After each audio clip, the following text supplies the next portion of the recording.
चले चलिए कि चलना ही दलीले कामरानी है। जो थक कर बैठ जाते हैं वो मंजिल पा नहीं सकते।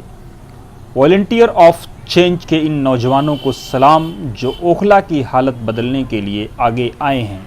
ओखला बदहाल है, ओखला परेशान हाल है, कूड़े और कबाड़ की आमाजगाह बन चुका है।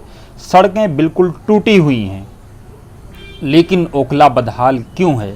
यहाँ का विधायक भी मुसलमान, यहाँ का कारपोरेटर भी मुसलमान और देश की सभी प्रमुख मुस्लिम संगठनों का हेडक्वार्टर भी यहाँ पर मौजूद है।